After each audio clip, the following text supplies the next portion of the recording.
Once upon a time, in a faraway kingdom, there lived a beautiful princess named Snow White. She had hair as black as night, lips as red as a rose, and skin as white as snow.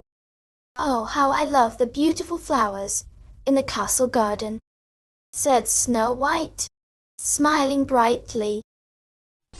The wicked queen asked her magic mirror, "Mirror, mirror on the wall, who is the fairest of them all?"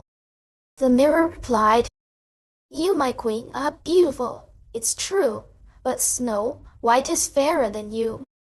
Enraged, the queen clenched her fists and vowed, "I'll get rid of Snow White."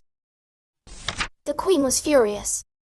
She ordered the huntsman to take Snow White into the deep, dark forest and never return. As the huntsman led Snow White into the woods, he felt a pang of guilt. "Forgive me, Snow White," he whispered under his breath. Lost and scared, Snow White wandered deeper into the forest. The tall trees whispered to each other, guiding her to safety. Snow White reassured herself, "Don't be afraid. I'll find my way back home." Snow White encountered friendly forest animals who guided her to a small cottage. The cottage belonged to 7 dwarfs: Happy, Grumpy, Sleepy, Bashful, Sneezy, Dopey, and Doc. "Who are you?" Grumpy asked with suspicion, while Sleepy stifled a yawn. Snow White said, "Hello, my dear friends. Thank you for letting me stay with you." Happy beamed. "We could use some cheer around here." Bashful blushed and said shyly, Nice to meet you, Snow White." Back in the castle, the queen asked the magic mirror again about Snow White's fate. "Magic mirror, tell me once more, where is Snow White?" she demanded. The mirror replied, "In the forest with the 7 dwarfs, living happily." The queen, fueled by jealousy, disguised herself as an old woman and offered Snow White a poisoned apple. "Here, my dear, have a bite of this juicy apple," the queen said, her voice dripping with deceit. Snow White, unaware of the queen's deceit, took a bite of the poisoned apple and fell into a deep sleep. The dwarfs found her and were filled with sadness. Doc sighed. "We must protect her until true love's kiss breaks the spell." One day a handsome prince heard of Snow White's plight and came to see her. He was determined to break the spell and wake the sleeping princess with true love's kiss. "Fear not, fair maiden. I'll save you," the prince declared with determination. The prince approached Snow White's glass coffin and gently kissed her. True love's kiss broke the spell, and Snow White opened her eyes, awakening from the deep slumber. "You saved me," she said, smiling gratefully at the prince. Snow White was happy to see her friends, and the dwarfs were overjoyed that she was safe. The prince, delighted by Snow White's beauty and kindness, fell in love with her. "Will you be my princess?" he asked, offering his hand. Snow White and the prince decided to get married. The dwarfs and the forest animals joined in the celebration, filling the kingdom with joy and happiness. "To love and kindness." Doc raised his glass, and they all cheered. "We'll live happily ever after," Snow White said, hugging her new family. When the sun was shining down warmly, the grumpy wind was blowing cold air. "I can make this world freeze." The wind started a fight with the sun. "You're always so confident. Shall we see who is stronger?" At that moment, a traveler wearing a coat was walking by.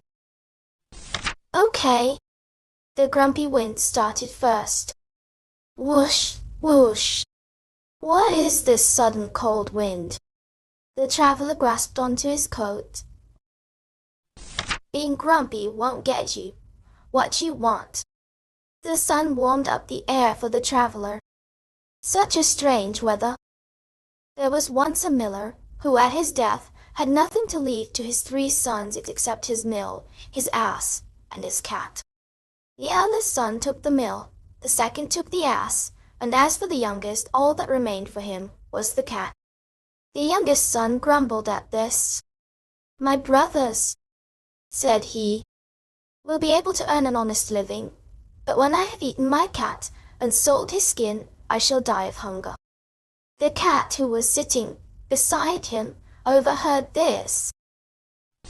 "Nay, master," he said, "don't take such a gloomy view of things. If you will get me a pair of boots made, so that I can walk through the brambles without hurting my feet, and give me a bag, you shall soon see what I am worth." The cat's master was so surprised to hear his cat talking that he at once got him what he wanted. The cat drew on the boots and slung the bag round his neck, and set off for a rabbit warren. When he got there, he filled his bag with bran and lettuces, and stretching himself out beside it, as if dead, waited until some young rabbit should be tempted into the bag. This happened very soon. A fat, thoughtless rabbit went in headlong, and the cat at once jumped up, pulled the strings, and killed him. Puss was very proud of his success, and, going to the king's palace, he asked to speak to the king. When he was shown into the king's presence, he bowed respectfully, and laying the rabbit down before the throne, he said, "Sire, here is a rabbit, which my master, the Marquis of Carabas, desires me to present to your majesty."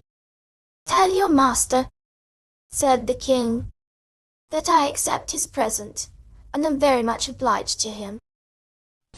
A few days later the cat went and hid himself in a cornfield, and laid his bag open as before. This time 2 splendid partridges were lured into the trap, and these also he took to the palace and presented to the king from the Marquis of Carabas. The king was very pleased with this gift, and ordered the messenger of the Marquis of Carabas to be handsomely rewarded. For 2 or 3 months the cat went on in this way, carrying game every day to the palace, and saying it was sent by the Marquis of Carabas. At last the cat happened to hear that the king was going to take a drive on the banks of the river, with his daughter, the most beautiful princess in the world. He at once went to his master. "Master," said he, "if you follow my advice, your fortune will be made. Go and bathe in the river, at a place I shall show you, and I will do the rest." "Very well," said the miller's son, and he did as the cat told him. When he was in the water, the cat took away his clothes and hid them, and then ran to the road, just as the king's coach went by, calling out as loudly as he could, "Help! Help! The Marquis of Carabas will be drowned."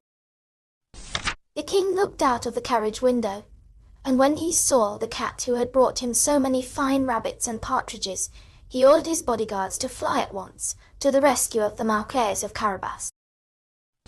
Then the cat came up to the carriage and told the king that while his master was bathing, some robbers had stolen all his clothes. The king immediately ordered one of his own magnificent suits of clothes to be taken to the Marquis. So when the miller's son appeared before the monarch and his daughter, he looked so handsome and was so splendidly attired that the princess fell in love with him on the spot. The king was so struck with his appearance that he insisted upon his getting into the carriage to take a drive with them. The cat, delighted with the way his plans were turning out, ran on before. He reached a meadow where some peasants were making hay. "Good people," said he, "if you do not tell the king, when he comes this way, that the meadow you are mowing belongs to the Marquis of Carabas, you shall all be chopped up into little pieces." When the king came by, he stopped to ask the haymakers to whom the meadow belonged. "To the Marquis of Carabas, if it please your majesty," answered they, trembling, for the cat's threat had frightened them terribly. The cat, who continued to run before the carriage, now came to some reapers. "Good people," said he, "if you do not tell the king that all this corn belongs to the Marquis of Carabas, you shall all be chopped up into little pieces." The king again stopped to ask to whom the land belonged, and the reapers, obedient to the cat's command, answered, "To the Marquis of Carabas, please your majesty." And all the way the cat kept running on before the carriage, repeating the same instructions to all the laborers he came to, so that the king became very astonished at the vast possessions of the Marquis of Carabas. At last the cat arrived at a great castle, where an ogre lived who was very rich, for all the lands through which the king had been riding were part of his estate. The cat knocked at the castle door and asked to see the ogre. The ogre received him very civilly and asked him what he wanted. "If you please, sir," said the cat, "I have heard that you have the power of changing yourself into any sort of animal you please, and I came to see if it could possibly be true." "So I have," replied the ogre, and in a moment he turned himself into a lion. This gave the cat great fright, and he scrambled up the curtains to the ceiling. "Indeed, sir," he said, "I am now quite convinced of your power to turn yourself into such a huge animal as a lion, but I do not suppose you can change yourself into a small one, such as a mouse, for instance." "Indeed I can," cried the ogre indignantly, and in a moment the lion had vanished, while a little brown mouse frisked about the floor. In less than half a second, the cat sprang down from the curtains, and pouncing upon the mouse, ate him all up before the ogre had time to return to any other shape. And when the king arrived at the castle gates, there stood the cat upon the doorstep, bowing and saying, "Welcome to the castle of the Marquis of Carabas." The Marquis helped the king and the princess to alight, and the cat led them into a great hall, where a feast had been spread for the ogre. The king was so delighted with the good looks, the charming manners, and the great wealth of the Marquis of Carabas, that he said the Marquis must marry his daughter. The Marquis, of course, replied that he should be only too happy, and the very next day he and the princess were married. As for the cat, he was given the title of Puss in Boots, and ever after only caught mice for his own amusement.